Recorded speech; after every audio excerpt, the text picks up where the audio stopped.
नमस्कार, मैं अखिल श्रीवास्तव भारत मौसम विज्ञान विभाग की साप्ताहिक मौसम समीक्षा और अगले 2 सप्ताह के लिए जारी किए जाने वाले आउटलुक के आपको मैं आपका स्वागत करता हूं। इसमें हम देखेंगे कि पिछले 1 सप्ताह में मौसम के कैसे मिजाज रहे और अगले 2 सप्ताह में मौसम के कैसे रहने की संभावना है।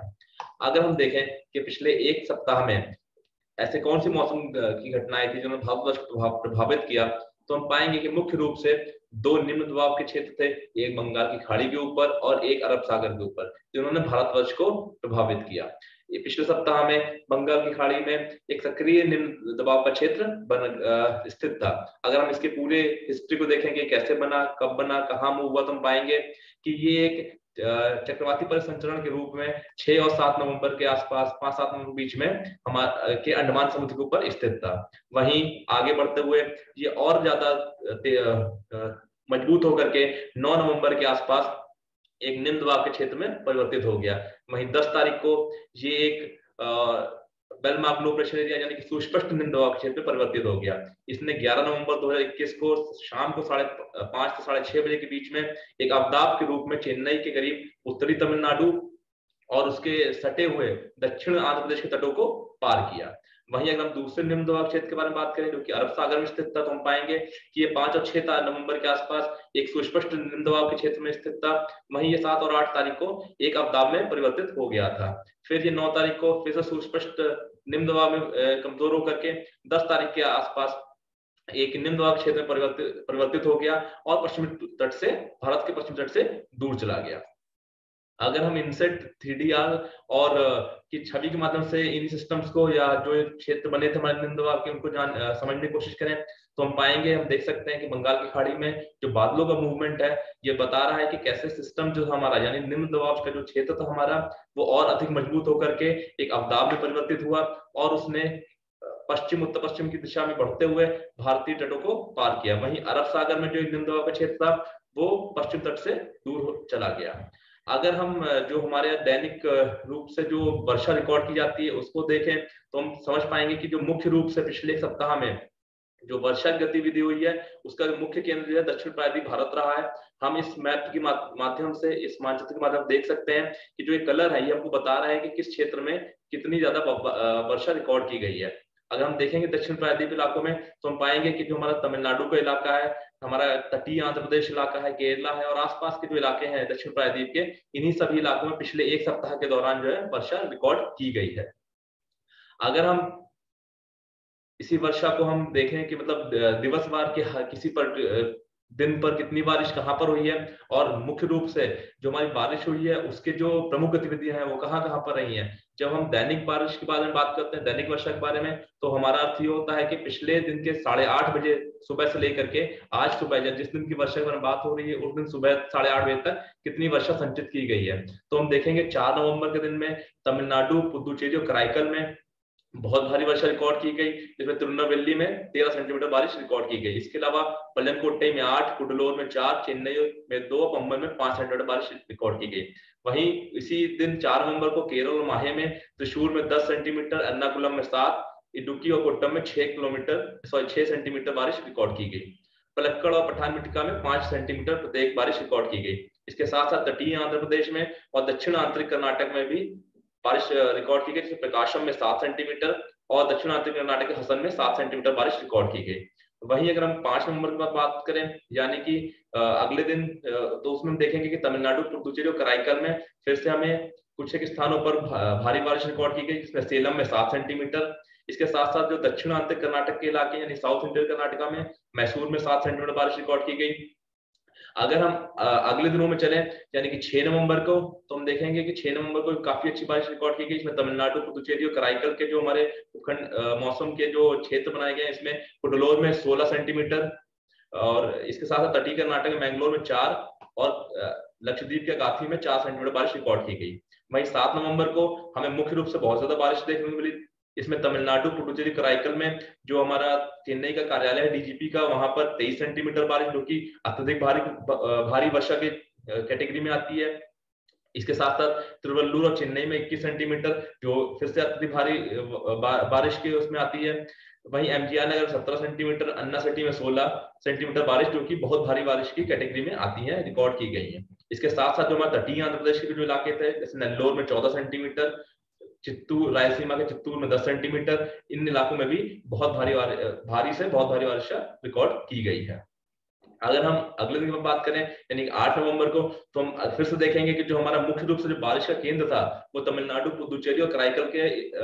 आसपास ही स्थित था। इसमें पेरम्बूर में 14 सेंटीमीटर, चियूर, मुदुत्रंगम, चोलवरम में 13 सेंटीमीटर। इसके साथ साथ चेन्नई कलेक्ट्रेट में, पुनमल्ली रोड, रेड हिल्स में 9 सेंटीमीटर, ताम्बरम, कोयम्बटूर दक्षिण में, पुडुचेरी में और अन्य इलाकों में 8 सेंटीमीटर बारिश रिकॉर्ड की गई। वहीं अगर हम 9 नवंबर के बारे में बात करें, फिर से तमिलनाडु में चेंगलपट्टू में 12 सेंटीमीटर, कन्याकुमारी, तुतुकुडी और विलुपुरम में 9 सेंटीमीटर प्रत्येक बारिश रिकॉर्ड की गई। इसके साथ साथ केरल और माहे में भी 9 नवंबर को कोट्टयम में 10 सेंटीमीटर, कोल्लम में 9 और मल्लपुरम में 8 सेंटीमीटर यानी भारी बारिश रिकॉर्ड की गई। इसके साथ साथ अगर हम 10 नवंबर के बारे में बात करें तो हम देखेंगे ये कि जो हमारा तमिलनाडु, पुदुचेरी और कराईकल के कुछ एक स्थानों पर अत्यधिक भारी बारिश रिकॉर्ड की गई। इसमें त्रिपुंडी में 31 सेंटीमीटर, नागपट्टनम में 29 सेंटीमीटर, कराईकल में 29 सेंटीमीटर, बेदरण्यम में 25 सेंटीमीटर, थलन्याल में 24 सेंटीमीटर, थिरुवरूर, थिरुतुरायपुंडी 22 सेंटीमीटर, पेराबुरानी में 20 सेंटीमीटर और मन्नारगुडी में 14 सेंटीमीटर, जो कि भारी वर्षा में श्रेणी में आती है, रिकॉर्ड की गई। इसके साथ साथ हम देखेंगे तो कई और इलाकों में भारी से बहुत भारी वर्षा रिकॉर्ड की गई, जिनका इस स्लाइड के माध्यम से देखा जा सकता है। तो अगर हम एक पूरे इसके बारे में बात करें तो हम देखेंगे कि मुख्य रूप से जो हमारी बारिश थी पिछले सप्ताह में वो दक्षिण प्रायद्वीप के हिस्सों में केंद्रित थी, और इसमें भी तमिलनाडु और तटीय आंध्र प्रदेश के इलाकों में बहुत अच्छी बारिश और कुछ एक इलाकों में अत्यधिक भारी बारिश भी रिकॉर्ड की गई है। अगर हम पिछले सप्ताह के बारे में पूरे भारतवर्ष को देखें तो हम ये पाएंगे जो हमारा बाईं तरफ का जो चित्र है कि 4 से 10 नवंबर यानी पिछले एक सप्ताह में बारिश कहाँ पर कितनी हुई उसको दर्शा रहा है, और जो दाईं तरफ का है इसमें पूरे महीने में यानी कि जो हमारा 1 अक्टूबर 2021 लेकर के 10 नवंबर 2021 तक का जो हमारा समय है उसमें कितनी बारिश कहाँ पर हुई है वो दर्शा रहा है। इसके साथ साथ ये हमको ये भी बता रहा है कि अमूमन सामान्य तौर पर हम कितनी बारिश की हमारी वो की बारिश रिकॉर्ड की जाती है नॉर्मल रूप में उस पर्टिकुलर एरिया में, उस पर्टिकुलर क्षेत्र में, और कितनी बारिश हमको मिली है। तो अगर हम देखेंगे कि जो हमारा ये हरे नीले रंग है ये हमको बता रहे हैं कि इन इलाकों में हमें सामान्य रूप से जो बारिश मिलती है इससे अधिक उतनी या उससे अधिक बारिश रिकॉर्ड की गई है, जबकि पीले और लाल रंग जो है वो हमें सामान्य से कम बारिश को दर्शा रहे हैं। तो हम देखेंगे 4 से 10 नवंबर में मुख्य रूप से आप देखोगे तो तमिलनाडु में और उसके आसपास के इलाकों में यानी कि जो दक्षिण प्रायद्वीप के इलाके इन्हीं इलाकों में मुख्य रूप से जो हमारी बारिश है वो रिकॉर्ड की गई है, जो कि सामान्य से अधिक रही है। इसके साथ साथ अगर हम पूरे अपने सीजन के बारे में बात करें पूरे, तो हम देखेंगे कि मुख्य रूप से पूरे भारतवर्ष में ही सामान्य से अधिक बारिश देखी जा रही है, बट कुछ पूर्वी इलाकों में जैसे हमारा तटीय आंध्र प्रदेश, उड़ीसा, इससे लगे छत्तीसगढ़, जो हमारा पूर्वी मध्य प्रदेश है, तेलंगाना, इन सभी इलाकों में सामान्य से कम बारिश अभी तक इस पूरे सीजन में रिकॉर्ड की गई है। अगर हम इनको आंकड़ों के माध्यम से देखें तो हम देखेंगे कि पूर्वी और उत्तर पूर्व भारत में हमारा जो बारिश है पिछले सप्ताह में वो 99% कम रहा है सामान्य से, उत्तर पश्चिम भारत में 86% कम रहा है सामान्य से, मध्य भारत में 60% कम रहा है, और जो दक्षिण प्रायद्वीप भारत में यहाँ 74% सामान्य से अधिक बारिश रिकॉर्ड की गई, जो इस मैप के माध्यम से भी हम देख सकते हैं। पूरे भारतवर्ष की हम बात करें तो पिछले एक सप्ताह में जहां अमूमन 8 सेंटीमीटर बारिश 9 सेंटीमीटर बारिश होती है, हमें पिछले सप्ताह में 8 सेंटीमीटर बारिश प्राप्त हुई है, जो कि सामान्य से 11% कम रही है। अगर हम पूरे सीजन के बारे में बात करें तो पूर्वी और उत्तर पूर्व भारत में अभी भी जो हमारा बारिश है वो हमें सामान्य से 7% अधिक मिली है, उत्तर पश्चिम भारत में 157% अधिक मिली है, मध्य भारत में 4% अधिक मिली है, और दक्षिण प्रायद्वीप भारत के जो इलाके हैं वहां पर 27% अधिक मिली है। और संपूर्ण भारत के बारे में बात करें, पूरे भारतवर्ष के बारे में बात करें तो हमें जो हमारी सामान्य बारिश है 89 सेंटीमीटर, उसकी तुलना में हमें 114.6 सेंटीमीटर यानी सामान्य से 29% अधिक बारिश प्राप्त हुई है। अगर हम फिर से दक्षिण प्रायद्वीप भारत के बारे में बात करें जहां पर मुख्य रूप से पिछले सप्ताह में बारिश रिकॉर्ड की गई है और देखें कि वो सामान्य से कितना भिन्न रही है, तो इस मैप में आप देख पाएंगे इसको जिलेवार तरीके से दिखाया गया है कि किस जिले में सामान्य तौर से कितनी बारिश होती है और पिछले सप्ताह में कितनी बारिश रिकॉर्ड की गई है। वहीं दाहिनी तरफ के मैप में दिखाया गया है कि इस पूरे सीजन में सामान्य रूप से अभी तक सामान्य से कितनी बारिश होती है किसी जिले में और हमें कितनी बारिश मिली है। आप देखेंगे कि सामान्य रूप से जो नीले और हरे कलर ज्यादा दिखा रहे हैं यानी सामान्य या सामान्य से अधिक बारिश रिकॉर्ड की गई है। वहीं जो उत्तरी क्षेत्र है हमारा दक्षिण प्रायद्वीप भारत का, उसमें अभी भी लाल और पीला रंग दिखाया जा रहा है यानी सामान्य से कम बारिश इस सीजन में रिकॉर्ड की गई है।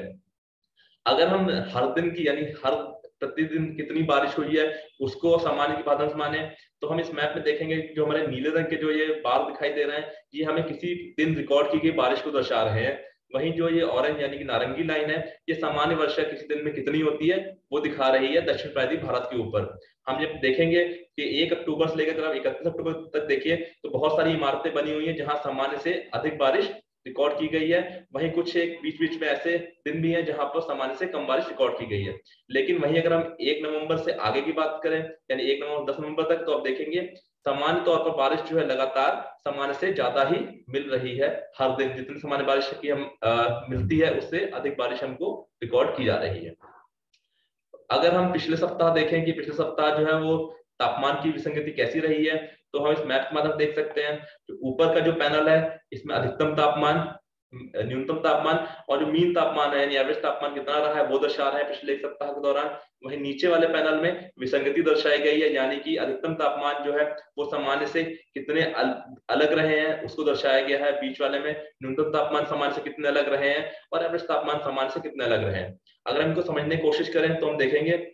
कि जो हमारा उत्तर भारत है इसमें एक और चीज मैं बताना चाहूंगा कि जो हमारे रंग है, जो हमारे हरे नीले रंग है वो नकारात्मक विसंगति यानी सामान्य से कम तापमान दर्शा रहे हैं, और जो हमारा पीले लाल कलर है रंग है वो हमें सामान्य से अधिक तापमान दर्शा रहे हैं। तो अगर हम यानी कि सकारात्मक विसंगति दर्शा रहे हैं, यानी उत्तर और उत्तर पश्चिम भारत के बारे में बात करें अगर हम, तो हम देखेंगे कि जो हमारी विसंगति रही है वो नकारात्मक रही है। यानी आप देखेंगे हरा रंग जो है वो बहुतायत में है यानी कि सामान्य से तापमान कम रहे हैं, अधिकतम तापमान जो हमारा उत्तर पश्चिम भारत में और कुछ एक इलाकों में जो हमारा दक्षिण प्रायद्वीप के इलाके वहां भी तापमान जो है अधिकतम तापमान सामान्य से कम रहे हैं। वहीं जम्मू कश्मीर और उससे आसपास के इलाकों में भी सामान्य से अधिकतम तापमान कम रहे हैं। वहीं हम न्यूनतम तापमान के बारे में बात करें तो अधिकांश भारत के बारे में बात करें तो न्यूनतम तापमान में जो विसंगति है वो सामान्य है यानी कि तापमान है वो सामान्य चल रहे हैं। वहीं कुछ एक इलाके हैं मध्य भारत के, पूर्वी भारत के, जहां पर जो न्यूनतम तापमान है उनकी विसंगति नकारात्मक है यानी कि सामान्य से न्यूनतम तापमान कम रहे हैं पिछले एक सप्ताह के दौरान। अगर हम ये देखें कि आज यानी कि 11 नवंबर को कैसी सिचुएशन रही है, सिनॉप्टिक सिस्टम्स कैसे रहे, क्या क्या गतिविधियां रही हैं भारतवर्ष को प्रभावित किया है, तो हम पाएंगे कि जो मुख्य रूप से हमारा जो सिस्टम था बंगाल की खाड़ी में यानी जो अवदाब बना हुआ था, तो बंगाल की दक्षिण पश्चिम खाड़ी में बना हुआ जो दबाव था वो पश्चिम उत्तर पश्चिम दिशा की ओर बढ़ गया। और उसने 11 नवंबर 2021 को जो हम अगर आज सुबह के 8:30 बजे के बारे में बात करें,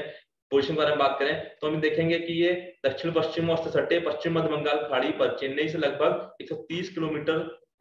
पूर्व दक्षिण पूर्व में और पुदुचेरी से 150 किलोमीटर पूर्व उत्तर पूर्व में लैटिट्यूड लॉन्गिट्यूड माध्यम से समझने की कोशिश करें तो 12.3 डिग्री नॉर्थ और लॉन्गिट्यूड 81.2 डिग्री ईस्ट पर केंद्रित था। ये सिस्टम है जिसने जो हमारा ये अवदाब जो बना हुआ था इसने हमें दक्षिण प्रायद्वीप भारत में बहुत अच्छी अभी बारिश दिखाई हमें उपलब्ध कराई है। अब वहीं हम अगर उसको सैटेलाइट चित्र के माध्यम से देखें तो इसमें भी हम देख पाएंगे कि कैसे जो हमारा एक निम्न दाब का क्षेत्र था वो और ज्यादा मजबूत होकर के पहले एक सुस्पष्ट निम्न दबाव में परिवर्तित हुआ, फिर एक अवदाब बन करके इसने भारतवर्ष के जो तटीय इलाके हैं चेन्नई के पास के वहां से उसने भारत तट को क्रॉस किया। अगर हम अगले 7 दिनों में जीएफएस मॉडल के पूर्वानुमान को देखें तो हम इसमें आप देख सकते हैं जो ये रंग दिखा रहा है ये बारिश को दिखा रहा होता है, और जो ये बार बने हुए हैं ये हवा की गति को और हवा की डायरेक्शन को बता रहे होते हैं। इसमें हम देखेंगे कि आप 13 नवंबर के आसपास जो दक्षिण अंडमान सागर है वहां पर एक और निम्न दबाव का क्षेत्र है जिसको आप ये देख पा रहे हैं, इसके बनने की संभावना है और फिर इसके पश्चिम और उत्तर पश्चिम दिशा में बढ़ करके अगले 48 घंटों के दौरान और अधिक चिन्हित या सुस्पष्ट होकर के होने की संभावना है। तो 13 नवंबर के आसपास दक्षिण अंडमान सागर में फिर से एक निम्न दबाव का क्षेत्र बन सकता है और ये पश्चिम उत्तर पश्चिम दिशा में मजबूत होकर के बढ़ने की संभावना है। अगर हम अगले 5 दिनों में मौसम की चेतावनी के बारे में बात करें तो इस मैप के माध्यम से देख सकते हैं कि जो हरे रंग है वहां पर कोई वार्निंग इशू नहीं की गई है मौसम से संबंधित, पीले में हमारे वॉच वार्निंग इशू की गई है, नारंगी में अलर्ट और रेड में यानी कि हमें अब एक्शन लेना है बहुत सीवियर वार्निंग इशू की गई है। वही हम देखेंगे तो 11 नवंबर को मुख्य रूप से लाल वार्निंग जो है वो तटीय आंध्र प्रदेश, रायलसीमा, तमिलनाडु से सटे इलाकों में जारी की गई है। ये भारी वर्षा जो हम अवदाब के बारे में बात कर रहे हैं उससे संबंधित है कि उसकी वजह से बहुत अधिक भारी वर्षा और हमारा आईएमडी का अनुमान है। वहीं अगर हम 12 तारीख के बारे में बात करें तो एक वर्षा जो है वो मुख्य रूप से तमिलनाडु में, उसके लिए चेतावनी जो नारंगी रंग चेतावनी वो जारी की गई है। और 13, 14, 15 नवंबर को बारिश की चेतावनी को कम कर दिया गया है, यानी कि बारिश में थोड़ी सी कमी होगी, क्योंकि अवदाब जो है वो तट से हमारे मेनलैंड जो हमारे सदर्न पेनिनसुला यानी कि जो हमारे दक्षिण प्रायद्वीप के जो हमारे क्षेत्र है उसमें आ गया है। इसके साथ साथ हम ये भी बताना चाहेंगे कि मछुआरों के लिए भी ये चेतावनी जारी की गई है। जैसे 13 नवंबर के आसपास एक और निम्न दबाव का क्षेत्र जो है वो दक्षिण अंडमान सागर में बनने की संभावना है। तो इसको मद्देनजर देखते हुए जो मछुआरे भाई हैं उनको मछुआरों को मतलब ये चेतावनी जारी की गई है कि वो इस इलाके में जाने से बचें, और IMD और जितने भी जो गवर्नमेंटल एजेंसीज हैं उनके जो भी वार्निंग एडवाइजर्स को लगातार फॉलो करते रहे। अगर हम अगले 2 सप्ताह के लिए साइक्लोजेनेसिस आउटलुक के बारे में बात करें तो हम इस मैप में आप देख सकते हैं कि कैसे कोई साइक्लोजेनेसिस एक्टिविटी जो है वो बंगाल की खाड़ी में या अरब सागर में होने की संभावना है। तो अगर हम पहले सप्ताह के बारे में बात करें तो हम देखेंगे कि बंगाल की खाड़ी में के थोड़े सक्रिय होने के साथ साथ पहले सप्ताह में अरब सागर के दक्षिण पूर्व के हिस्सों में कुछ गतिविधि होने की मध्यम संभावना है। इसके साथ साथ जो बंगाल खाड़ी है इसमें एक और निम्न दबाव प्रणाली बनने की संभावना है, जिसको आप यहाँ पर देख पा रहे हैं, जो हम बता रहे हैं कि 13 तारीख के आसपास एक निम्न दबाव का क्षेत्र जो है उसके दक्षिण अंडमान सागर में बनने की संभावना है। वहीं अगर हम दूसरे सप्ताह के बारे में बात करें तो हम कहेंगे कि बंगाल खाड़ी में थोड़ा सक्रिय रहने की संभावना है, लेकिन जो ये सक्रियता है वो अगर हम मैप के माध्यम से देखें तो पहले सप्ताह से थोड़ी सी कम रहने की संभावना है आज के अनुमान के अनुसार। अगर हम वर्षा के बारे में बात करें कि अगले 2 सप्ताह में वर्षा के कैसे रहने की संभावना है, ये फोरकास्ट ERF मॉडल जो हमारा IMD में रन किया जाता है उसके माध्यम से प्राप्त हुआ है। इसमें ऊपर भी जो पैनल है इसमें दर्शाया गया कि कितनी वर्षा हमें क्या पूर्वानुमान किया गया है, और नीचे के पैनल में हमें वर्षा क्या विसंगति को दर्शाया गया, यानी कि सामान्य से हमको कैसी के कंपैरिजन में के अनुपात में कैसी वर्षा मिलने की संभावना है। तो अगर हम पहले सप्ताह के बारे में बात करें तो पहले सप्ताह में भारत के जो दक्षिण प्रायद्वीप क्षेत्र हैं उसमें जो हमारा यानी कि जो हमारे ये क्षेत्र है इन सभी में सक्रिय पूर्वोत्तर मानसून की स्थिति होने की संभावना है। इससे क्या होगा कि जो पश्चिमी तटीय राज्य हैं इसके साथ साथ केरल और दक्षिण आंतरिक कर्नाटका, हमारे पश्चिमी तट में महाराष्ट्र के दक्षिण भाग कोंकण और पूर्वी तट में उड़ीसा और इसके आसपास के क्षेत्र में भी इसके सक्रिय रहने की संभावना है। और इसके सक्रिय रहने के साथ का मतलब कि हमें जो बारिश है उसके अच्छे रहने की संभावना है। वहीं अगर हम दूसरे सप्ताह के बारे में बात करें तो हमें सामान्य से अधिक वर्षा जो है दूसरे सप्ताह के दौरान मुख्य रूप से दक्षिण प्रायद्वीप में ही होने की संभावना है, और पूर्वी क्षेत्रों में जैसे उड़ीसा,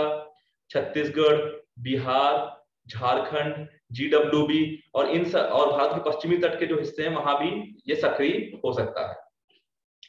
इसके साथ साथ अगर हम तापमान के बारे में बात करें तो जो ऊपर के हमारे पैनल है ये अधिकतम तापमान की विसंगति दर्शा रहे हैं, यानी कि अधिकतम तापमान सामान्य की तुलना में कैसे रहने की संभावना है अगले 2 सप्ताह में, और नीचे के पैनल में हमें जो न्यूनतम तापमान है उनकी विसंगति यानी कि उनकी सामान्य की तुलना में कैसे रहने की संभावना दर्शा रहे हैं। तो अगर हम अधिकतम तापमान के बारे में बात करें तो पहले सप्ताह में जो हमारा उड़ीसा और छत्तीसगढ़ और आसपास के जो इलाके हैं वहां उन स्थितियों में उन इलाकों में आप देख रहे हैं उन क्षेत्रों में थोड़ा सा आपको पीला और लाल रंग दिखा रहा है जो कि हमें विसंगति सकारात्मक दिखा रहा है। इन हिस्सों को छोड़कर ज्यादातर हिस्सों में अगर आप देखोगे तो जो हमारा अधिकतम तापमान है वो सामान्य से नीचे रहने की संभावना है, जो कि नीले बैंड में या बैंगनी बैंड में दिखा रहा है। इसके साथ साथ अगर दूसरे सप्ताह के बारे में बात करें तो इसमें जो मध्य भारत और उत्तर पश्चिम भारत के हिस्सों को छोड़कर ज्यादातर हिस्सों में जो हमारा अधिकतम तापमान है वो सामान्य से नीचे रहने की संभावना है। इस अवधि में जो हमारा उत्तर पश्चिम भारत और भारत की जो पूर्वी बेल्ट है उसमें भी जो हमारे तापमान है वो सामान्य से थोड़े से अधिक रहने की संभावना है। अगर हम न्यूनतम तापमान के बारे में बात करें तो हम देखेंगे कि पहले सप्ताह में जो हमारा उत्तर पश्चिम भारत और आसपास के जो मध्य भारत के इलाके हैं इन सभी में न्यूनतम तापमान जो है वो सामान्य से कम रहने की संभावना है, जो कि आप बैंगनी और नीले रंग से देख पा रहे हैं। वहीं अगर हम दक्षिण प्रायद्वीप भारत के बारे में बात करें और पूर्वी तटीय इलाकों के बारे में बात करें तो आप देख सकते हैं यहाँ पीला और नारंगी कलर के माध्यम से दिखाया गया है, यानी कि विसंगति सकारात्मक है, यानी कि न्यूनतम तापमान जो है वो सामान्य से थोड़ा सा ज्यादा रह सकते हैं। वहीं अगर हम पहले सप्ताह के मुकाबले दूसरे सप्ताह के मैप को देखें तो हम देखेंगे कि सामान्य से अधिक न्यूनतम तापमान जो है उनका विस्तार होगा, और ये दक्षिण प्रायद्वीप और भारत के पूर्वी तट के कुछ और भागों को और इससे सटे हुए जो मध्य भारत के भाग हैं उनमें भी ये जो न्यूनतम तापमान है उनके सामान्य से अधिक रहने की संभावना बढ़ जाएगी। अगर हम इस सभी जो भी हमारा फोरकास्ट है या पूर्वानुमान है इसका सारांश समझने की कोशिश करें तो हम सप्ताहवार अगर देखें तो पहले सप्ताह में यानी 11 से 17 नवंबर के बीच में जो अवदाब जो उत्तरी तमिलनाडु और सटे दक्षिण आंध्र प्रदेश के तटों को चेन्नई के पास 12.95 डिग्री नॉर्थ और 80.25 डिग्री ईस्ट में इसने क्रॉस किया था 45 से 55 किलोमीटर प्रति घंटे की रफ्तार से लेकर के, जिसकी अधिकतम गति 65 किलोमीटर प्रति घंटे थी। इसके वजह से जो 12 और 13 तारीख को तमिलनाडु और पुडुचेरी और दक्षिण आंध्र कर्नाटक और केरल में अलग स्थानों पर भारी वर्षा हो सकती है। इसके साथ साथ 12 नवंबर को तटीय आंध्र प्रदेश और रायलसीमा में भी भारी बारिश होने की संभावना है। 13 नवंबर को जैसे हमने बताया कि उसके आसपास दक्षिण अंडमान सागर में और आसपास के इलाकों में एक नया न्यूनतम दबाव का क्षेत्र बनने की संभावना है और इसके उत्तर पश्चिम के बढ़ने के साथ साथ अगले 48 घंटों में और अधिक सुस्पष्ट होने की संभावना है। और ज्यादातर जो हमारे जो मॉडल है जो हम रन करते हैं यहाँ पर, वो ये दिखा रहे हैं कि सप्ताह दूसरे भाग में इसकी तीव्रता जो है वो बढ़ रही है और आंध्र प्रदेश तट की ओर बढ़ने के संकेत मिल रहे हैं। इसके प्रभाव के अंतर्गत 13 और 14 नवंबर को अंडमान और निकोबार द्वीप समूह में अलग स्थानों पर भारी वर्षा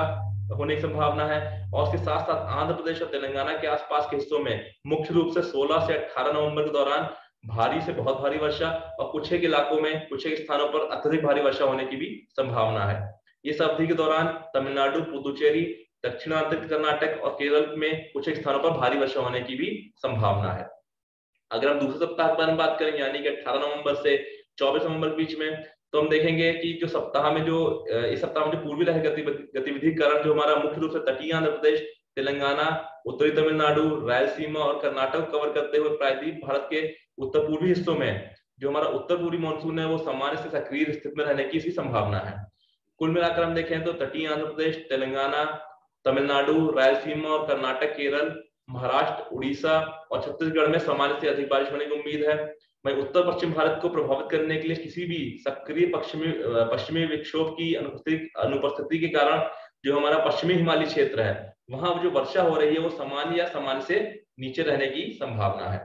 वहीं पश्चिमी हिमालय क्षेत्र जो हमारे पूर्वोत्तर राज्य हैं, पश्चिम बंगाल, सिक्किम और उड़ीसा में बारिश सामान्य या सामान्य से नीचे रहने की संभावना है। और अगर हम वही न्यूनतम तापमान के बारे में बात करें यानी कि 11 नवंबर से लेकर के 24 नवंबर के बीच में न्यूनतम तापमान कैसा रहने वाला है, तो हम पाएंगे कि जो पहले सप्ताह में यानी 11-17 नवंबर 2021 में जो उत्तर पश्चिम, मध्य और आसपास के पूर्वी और दक्षिण प्रायद्वीपीय भारत में न्यूनतम तापमान सामान्य से 1 से 3 डिग्री सेल्सियस कम रहने की संभावना है और देश के बाकी हिस्सों में सामान्य के करीब या सामान्य से थोड़ा ऊपर रहने की संभावना है। वहीं दूसरे सप्ताह में उत्तर पश्चिम और सटे मध्य भारत में न्यूनतम तापमान सामान्य के करीब या सामान्य से 1 से 2 डिग्री कम रहने की संभावना है और देश के शेष हिस्सों में सामान्य से 1 से 3 डिग्री ऊपर रहने की संभावना है। मौसम में इस सप्ताह इतना ही, अगले सप्ताह फिर से मिलेंगे नई जानकारी साथ में। तब तक किसी भी लेटेस्ट अपडेट के लिए, इंफॉर्मेशन के लिए भारत मौसम विज्ञान विभाग की मौसम app, Damini app, Meghdoot app या फेसबुक और ट्विटर हैंडल का उपयोग करके त्वरित जानकारी प्राप्त की जा सकती है। मिलते हैं फिर से इसी तरह अगले सप्ताह, तब तक धन्यवाद, नमस्कार, जय हिंद।